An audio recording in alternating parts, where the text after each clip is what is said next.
नमस्कार दोस्तों, हमारे चैनल पर आपका स्वागत है। आज हम भक्ति काल के दो महत्वपूर्ण विषयों को पढ़ेंगे, जिसमें इसके सीमांकन और परिवेश पर। पूरा वीडियो जरूर देखें। नमस्कार दोस्तों, आप सभी का स्वागत है हमारे YouTube चैनल रियल ज्ञान विद RKG में। दोस्तों, हिंदी साहित्य के इतिहास में आज हम भक्ति काल का विस्तृत परिचय प्राप्त करेंगे।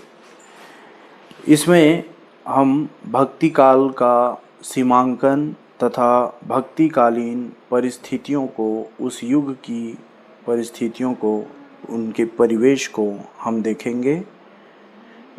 तो इस वीडियो लेक्चर से आपको इसका बहुत ही विस्तृत ज्ञान मिल पाएगा। चलिए दोस्तों, देखते हैं हिंदी साहित्य के भक्ति काल का विस्तृत परिचय। भक्ति काल हिंदी साहित्य का एक बहुत ही महत्वपूर्ण युग है।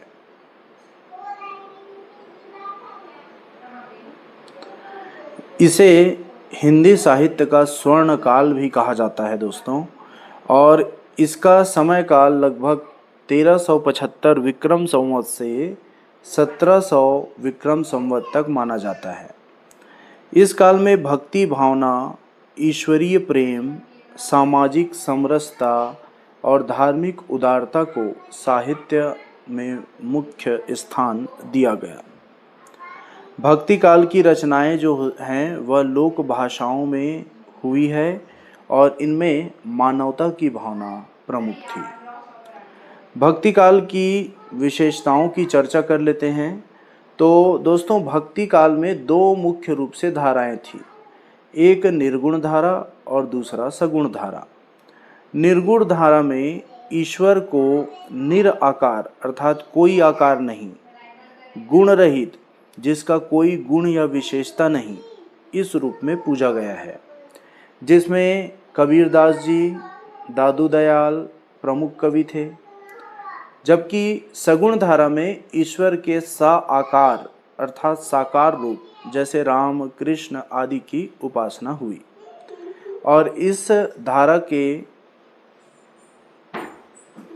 वे तुलसीदास जी, सूरदास जी, मीराबाई आदि प्रमुख कवि इनके रूप में हम जानते हैं इनको।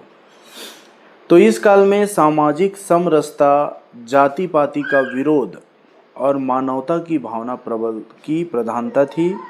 और भक्त कवियों ने धार्मिक पाखंडों और सामाजिक अन्याय की आलोचना मुखर होकर की। भक्ति साहित्य में भाषा और काव्य रूपों का भी समृद्ध विकास हुआ, जिसमें ब्रज भाषा का विशेष प्रयोग देखने को मिलता है। संगीत, नृत्य एवं लोक कला में भी भक्ति का प्रभाव रहा। तो यह काल धार्मिक, सामाजिक, सांस्कृतिक और नैतिक चेतना का युग था, जिसने हिंदी साहित्य को एक नई दिशा प्रदान की। तो यह भक्ति काल की विशेषता है दोस्तों। कवि और उनकी रचनाओं की बात करें तो इनमें जो प्रमुख कवि मिलते हैं उनमें हैं कबीरदास जी। कबीरदास जी जो हैं दोस्तों, वे निर्गुण भक्ति धारा के अग्रणी तथा सामाजिक और धार्मिक सुधारक माने जाते हैं। तुलसीदास जी रामचरितमानस के रचयिता है, जो कि एक महाकाव्य है, और इन्हें सगुण भक्ति के प्रमुख कवि के रूप में माना जाता है। सूरदास जी जो हैं वह कृष्ण भक्ति के कवि हैं। मीराबाई भी कृष्ण की भक्ति में इनकी रचित गीत हैं। दादू दयाल, रैदास, मलिक मोहम्मद जायसी आदि भी इस काल के महत्वपूर्ण कवि हैं। भक्ति काल ने हिंदी साहित्य को सामाजिक और धार्मिक चेतना से समृद्ध किया और इसे लोक जीवन के साथ जोड़कर व्यापक प्रभाव स्थापित किया। इस काल की रचनाएं आज भी हिंदी साहित्य की धरोहर है। तो दोस्तों, भक्ति काल को हम एक स्वर्ण युग के रूप में देखते हैं। हिंदी साहित्य का मध्यकाल है और मध्यकाल का उत्तरोत्तर युग है, पूर्व युग है। तो मध्यकाल का आरंभ भक्ति काल से हुआ, इसलिए इसे पूर्व मध्यकाल के नाम से भी जाना जाता है और रीति काल को उत्तर मध्यकाल के नाम से भी हम जानते हैं। तो भक्ति काल में दो शाखाएं प्रमुख रूप से थी, जिसमें पहला है ज्ञान मार्गी शाखा और दूसरा है प्रेम मार्गी शाखा। तो ज्ञान मार्गी ये जो है वह निर्गुण शाखा के अंतर्गत आता है दोस्तों, ठीक है। निर्गुण शाखा के अंतर्गत यह आता है और सगुण शाखा में भी दो शाखा था, एक राम भक्ति काव्य और दूसरा है कृष्ण भक्ति काव्य। तो इस तरह से हम इनको दो भाग में बांट सकते हैं, पहला निर्गुण और दूसरा सगुण। निर्गुण के अंतर्गत ज्ञान मार्गी, ठीक, और प्रेम मार्गी शाखा। सगुण के अंतर्गत राम भक्ति और कृष्ण भक्ति काव्य, ठीक है। तो ये चीज़ यहाँ पे भक्ति काल को इस तरह से विभाजित किया गया है। तो अभी हम इसका प्रस्तावना पेश कर रहे हैं, बाद में हम बहुत ही डिटेल में इसको हम देखेंगे। तो धैर्य बनाकर रखेंगे, आपको संपूर्ण जानकारी मिलेगा। चलिए अब हम देख लेते हैं दोस्तों भक्ति काल का सीमांकन। भक्ति काल का सीमांकन हिंदी साहित्य के इतिहास में लगभग संवत 1375 से संवत 1700 तक माना जाता है और इसे श्रेष्ठ और स्वर्ण युग कहा गया है हिंदी साहित्य का। इस काल में भक्ति आंदोलन का उदय हुआ, जिसमें धार्मिक भक्ति के साथ ही सामाजिक सुधार और मानवता की भी भावना प्रमुख थी और इस काल को पूर्व मध्य काल के रूप में भी जाना जाता है। आइए देख लेते हैं प्रमुख विद्वानों ने इस काल को किस नाम से संबोधित किया है। तो जॉर्ज ग्रियर्सन ने इसे हिंदी साहित्य का स्वर्ण युग कहा है। इनको याद करना आपके लिए अति आवश्यक है।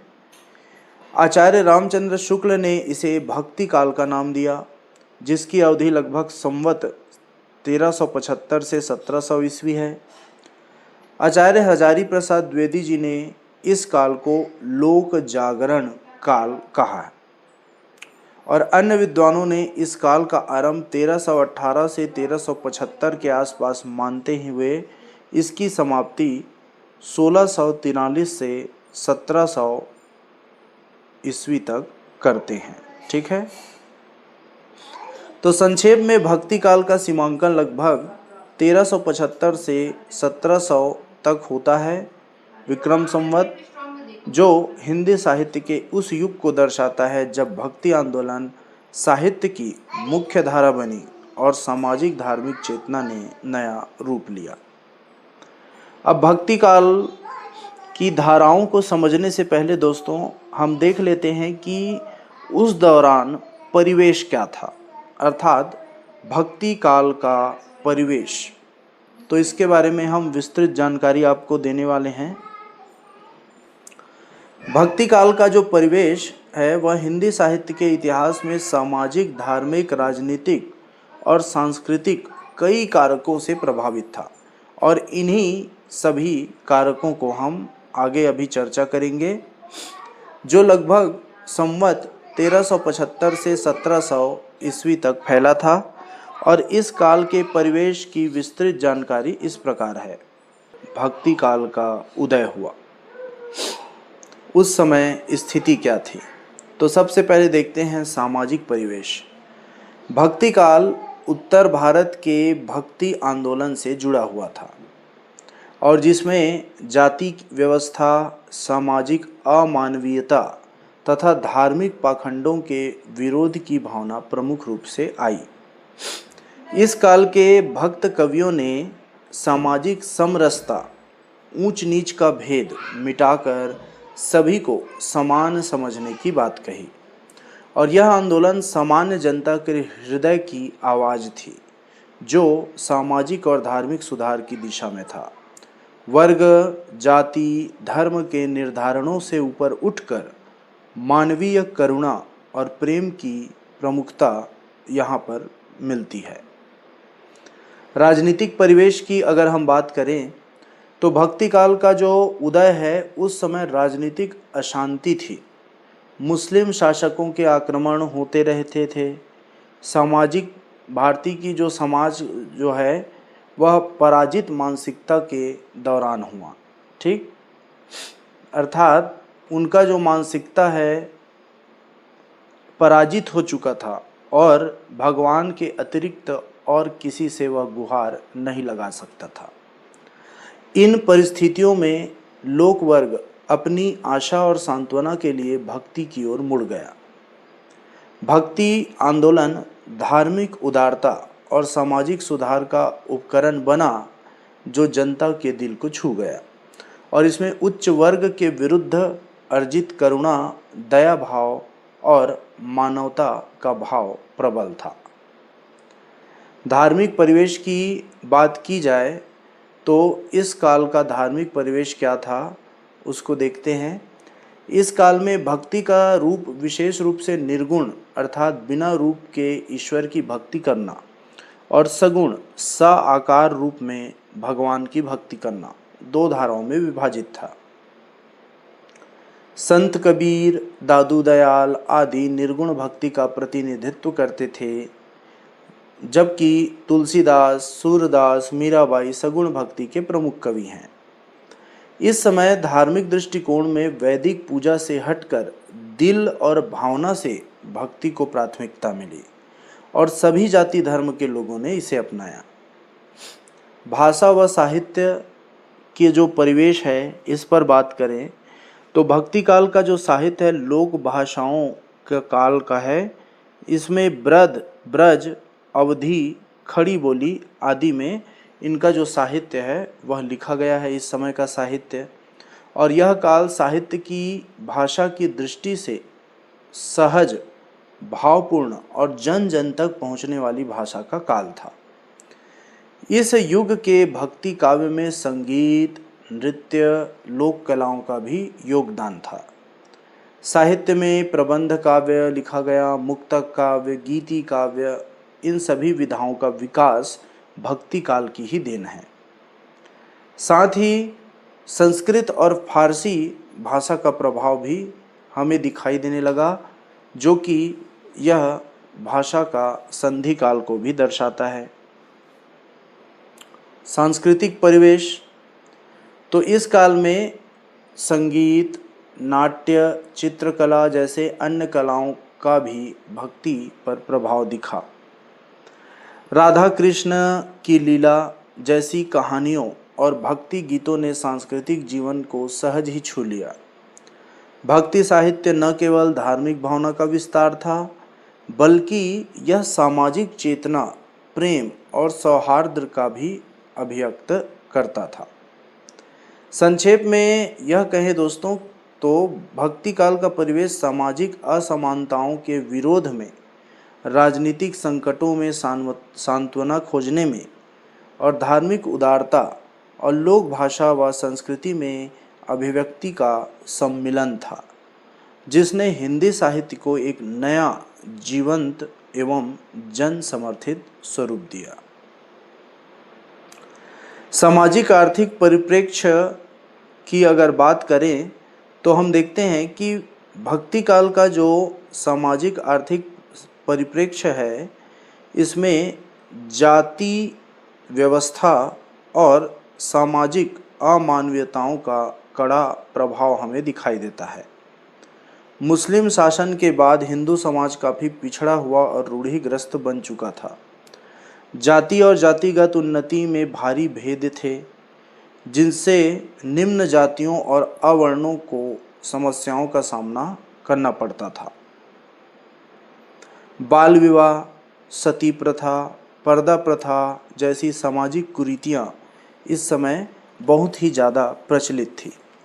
भक्ति आंदोलनों ने जाति पाति और सामाजिक भेदभाव का विरोध किया। संत कवियों ने सामाजिक समरसता और मानवता के संदेश दिए, जिससे समाज में सुधार की अपेक्षा हुई। और इस काल में धर्म और जाति के भेद को चुनौती देते हुए भक्ति को आम लोगों तक पहुंचाने का प्रयास किया गया। आर्थिक परिप्रेक्ष्य की दृष्टि से देखें तो आर्थिक दृष्टि से यह काल कठिन और बहुत ही संघर्षपूर्ण प्रतीत होता है। कृषि इस काल की क्योंकि मुख्य आजीविका थी, लेकिन किसानों की स्थिति अक्सर दयनीय रही। भक्ति काल में किसानों, मजदूरों, कारीगरों की आर्थिक स्थिति कमजोर थी। शेरशाह सूरी ने जमींदारी प्रथा समाप्त करने का प्रयास किया था, लेकिन मुगलों ने इसे फिर से स्थापित कर दिया था, जिससे जनता पर कर का भार बढ़ गया। अमीर वर्ग जो है वह विलासिता में डूबा था, जबकि गरीब वर्ग निर्धनता और अभाव में जीवन यापन कर रहा था। आर्थिक कठिनाइयों के कारण लोग भक्ति आंदोलन की ओर आकर्षित हुए, क्योंकि भगवान को आवाज़ देने के अतिरिक्त उनको और कोई चीज़ सही नहीं लगा जो समानता और सहिष्णुता का संदेश देता था। तो इस तरह से दोस्तों भक्ति काल हिंदी साहित्य का एक स्वर्ण युग साबित इसलिए होता है क्योंकि इन्होंने सामाजिक भेदभाव, आर्थिक परिप्रेक्ष्य संघर्ष, धार्मिक पाखंड, आर्थिक शोषण तथा सामाजिक सुधार की आकांक्षाओं से परिपूर्ण था।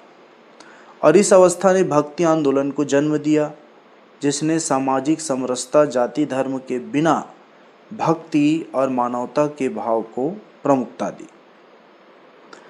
अगर हम सांस्कृतिक स्थिति की बात करते हैं तो भक्ति काल की सांस्कृतिक स्थिति को जरा गौर से देखते हैं तो भक्ति काल 14वीं सदी से 17वीं शताब्दी में हिंदू और मुस्लिम संस्कृतियों का आमना सामना हो गया। साथ में विरोध हुआ तथा समन्वय भी स्थापित हुआ।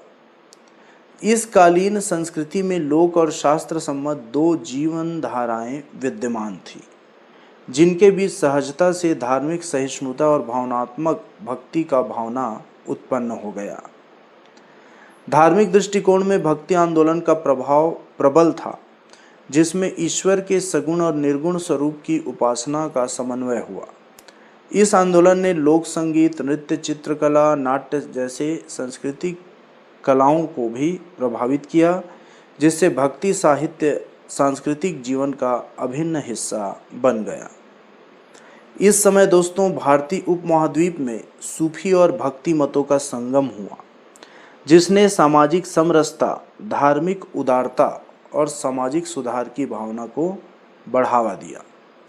और यह सांस्कृतिक परिवेश भक्ति के कवि के लोक जनमानस में गहरे प्रभाव का कारण बना।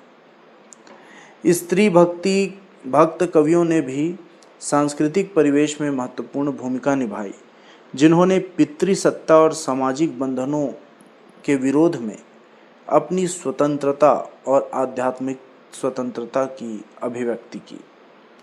उनकी जो कविताएं हैं वह सामाजिक और धार्मिक दोनों ही स्तर पर परिवर्तन की सूचक थी। अगर भाषा की दृष्टि से देखें तो यह काल क्षेत्रीय भाषाओं, लोक भाषाओं के विकास का काल सिद्ध होता है, जिसने सांस्कृतिक एकता और विविधता दोनों को बढ़ावा दिया।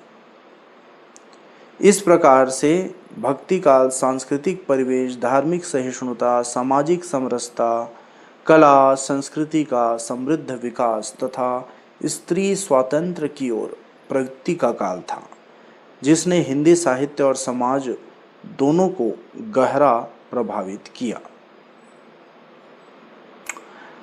अब लोक भाषा में साहित्यिक प्रवृत्ति, साहित्यिक महत्व कैसे बढ़ा, लोक भाषा का महत्व क्यों बढ़ा, इसको हम देखते हैं। तो जैसा कि आपने अभी पढ़ा दोस्तों कि भक्ति काल में लोक भाषाओं में ही ज़्यादातर रचनाओं, की सृष्टि हुई। तो भक्ति काल में लोक भाषा का साहित्यिक महत्व इसलिए बढ़ा क्योंकि इस काल के कवियों और संतों ने उच्च कोटि की धारा प्रवाह लोक भाषाओं जैसे ब्रज, अवधी, भोजपुरी, राजस्थानी आदि का प्रयोग साहित्य के लिए किया। इससे साहित्य आम जनता के बीच पहुंचने लगा क्योंकि आम जनता लोक भाषाओं को ही जानते थे। जनता की भाषा में भक्ति भाव, सामाजिक संदेश और आध्यात्मिकता ने गहरा प्रभाव डाला। संस्कृत जैसी कठिन शास्त्रीय भाषा की जगह इन लोक भाषाओं ने साहित्य को जन जन तक सरलता से पहुंचा दिया।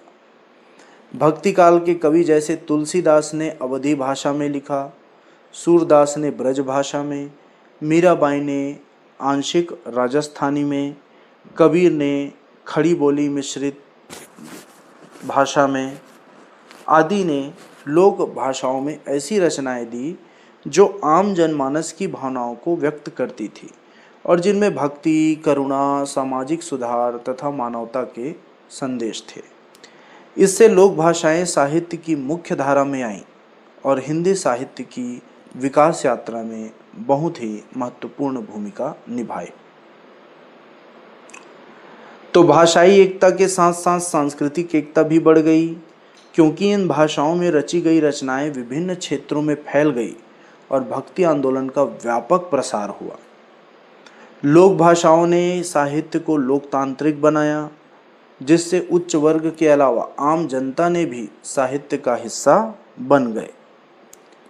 ठीक, तो इस प्रकार भक्ति काल में लोक भाषा का साहित्यिक महत्व इसलिए बढ़ा क्योंकि इससे साहित्य जन जन तक पहुंचा, सामाजिक और धार्मिक चेतना को बढ़ावा मिला और हिंदी साहित्य की पहचान और समृद्धि हुई। अब दोस्तों बात कर लेते हैं भक्ति हिंदी साहित्य में जो भक्ति आंदोलन है अर्थात भक्ति एक आंदोलन के रूप में कैसे उभरा, इसकी बात हम करते हैं। तो भक्ति आंदोलन का विस्तृत परिचय हम आपको दे रहे हैं।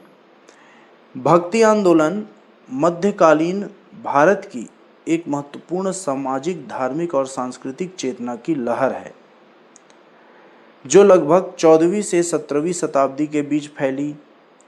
इस आंदोलन ने धार्मिक कर्म कांडों और पाखंडों को छोड़कर ईश्वर के प्रति व्यक्तिगत भक्ति को प्रमुखता दी। यह आंदोलन सामाजिक समरसता, जातिगत समानता और धार्मिक सहिष्णुता का संदेश लेकर आया जिसने पूरे भारतीय उपमहाद्वीप के लोगों को जोड़ दिया। तो इसकी मुख्य विशेषता इस तरह से थी जिसके कारण भक्ति जो है एक आंदोलन के रूप में उभरा। यह आंदोलन पूरे दक्षिण एशिया में फैला और उसमें समाज के सभी वर्ग जैसे निम्न जाति, उच्च जाति, स्त्री, पुरुष, सनातन हिंदू, मुस्लिम, सिख आदि का समान रूप से योगदान रहा। इसने संस्कृत की जगह क्षेत्रीय भाषाओं में साहित्य की वृद्धि की जिससे हिंदी, पंजाबी, बंगला, कन्नड़, तेलुगु आदि लोक भाषाओं में भी भक्ति काव्य और संगीत का विकास हुआ। भक्ति आंदोलन ने हिंदू समाज को इस्लाम के प्रचार और राजनीतिक हस्तक्षेपों का एक सांस्कृतिक और धार्मिक मुकाबला प्रदान किया। इसका इस्लाम पर भी प्रभाव पड़ा, विशेष रूप से सूफी विचारधारा से मेलजोल के कारण। अधिकतर सूफी कवियों ने हिंदू जो राजाओं की, नायकों की कथाएं हैं, दंत कथाएं हैं, उनको लेकर इन्होंने अपने साहित्य की रचना की, सूफी काव्य इन्होंने लिखा जैसे पद्मावत, अखरावत, आखिरी कलाम। ठीक, तो इन चीज़ों से भक्त जो सूफी विचारधारा है उसमें हिंदू विचारधारा का भी मेलजोल हुआ। यह जो आंदोलन जाति पाति के भेदभाव का विरोध करता था, कबीरदास जी जिन्हें वाणी का डिक्टेटर कहा जाता है, उन्होंने प्रखर रूप से जाति पाति तथा धर्म का विरोध किया जो एक दूसरे से कट्टर थे। तो सभी के लिए समानता का आह्वान करता था जिसने दलितों और निम्न वर्गों में आत्मसम्मान को पैदा किया। तो भक्ति आंदोलन के संत कवियों ने कर्मकांड रहित, सरल और मानवतापूर्ण भक्ति का प्रचार किया। आपको व्रत उपवास करने का कोई ज़रूरत नहीं था, दीप जलाने का कोई ज़रूरत नहीं था, हृदय से भक्ति करो, यह संदेश दिया गया। तुलसीदास, कबीरदास, मीराबाई, सूरदास, दादू दयाल जैसे कवियों ने व्यक्तिगत और सामाजिक परिवर्तनों के लिए साहित्य रचा। इस आंदोलन ने धार्मिक और सामाजिक सुधारों की नींव रखी और भारतीय संस्कृति तथा हिंदी साहित्य को एक नई दिशा प्रदान की। दोस्तों, हम देखते हैं कि भक्ति काल से ही दलित साहित्य को और स्त्री का जो साहित्य है इसको हम मान सकते हैं, यहीं से उनका जन्म हुआ। ठीक है, स्त्री अस्मिता तथा दलित अस्मिता का जन्म भक्ति काल से ही हुआ, ये आपको याद रखना चाहिए। तो सारांश रूप में हम देख लिए कि इस तरह से भक्ति काल ने धार्मिक दृष्टिकोण में क्रांतिकारी बदलाव तो लाए ही, सामाजिक समानता तथा क्षेत्रीय भाषाओं के विकास में बहुत ही अमूल्य योगदान प्रदान किया। और यह आंदोलन केवल साहित्य का ही नहीं बल्कि भारतीय समाज के समग्र सांस्कृतिक जीवन का भी एक महान प्रेरक था। तो इस तरह से दोस्तों हमने भक्ति आंदोलन को देखा। तो जाति व्यवस्था पर इन्होंने प्रहार भी किया, भेदभाव का खंडन हुआ, जैसे कबीरदास, रविदास, नामदेव संतों ने जाति प्रथा और सामाजिक अन्याय के खिलाफ आवाज़ उठाया। तो इस आंदोलन ने निम्न जाति, दलित वर्ग और महिलाओं को सामाजिक रूप से सशक्त होने का अवसर प्रदान किया, जिससे उनकी सामाजिक स्थिति बेहतर होने लगी। ठीक है, महिलाओं को भी इस आंदोलन में प्रमुख स्थान मिला, जिससे उनके सामाजिक अधिकारों और धार्मिक स्वतंत्रता को बल मिला। लेकिन एक बात आपको ध्यान में रखना बहुत ही जरूरी है, दक्षिण भारत में भक्ति आंदोलन ने जाति व्यवस्था को पूर्णतः समाप्त नहीं किया था। उत्तर भारत में भी पूर्णतः समाप्त नहीं हुआ था, लेकिन एक तरह से जो निम्न वर्ग के लोग हैं उनको जागरूक करने का काम किया। पर दक्षिण भारत में अभी भी पूर्ण रूप से जाति व्यवस्था बरकरार थी, लेकिन उत्तर भारत में इसने जाति की व्यवस्था के कठोर स्वरूपों को कमजोर करने की दिशा में बहुत ही महत्वपूर्ण भूमिका निभाई। कुल मिलाकर भक्ति आंदोलन ने समाज में व्याप्त जातिगत भेदभाव और धार्मिक कट्टरता को चुनौती देते हुए एक समतामूलक और सहिष्णु समाज के निर्माण की पहल की। तो दोस्तों, इस तरह से हमने भक्ति काल का सीमांकन तथा उनकी विशेषता और कालगत परिस्थितियों को देखा। अब नेक्स्ट वीडियो लेक्चर में इनकी प्रमुख प्रवृत्तियाँ, इनके प्रमुख शाखाएं कौन कौन सी है, उनके प्रमुख कवि कौन कौन से हैं तथा उनकी रचनाएं और अन्य चीज़ों को बहुत ही डिटेल में हम जानेंगे। तो आज के लिए इतना ही दोस्तों, धन्यवाद।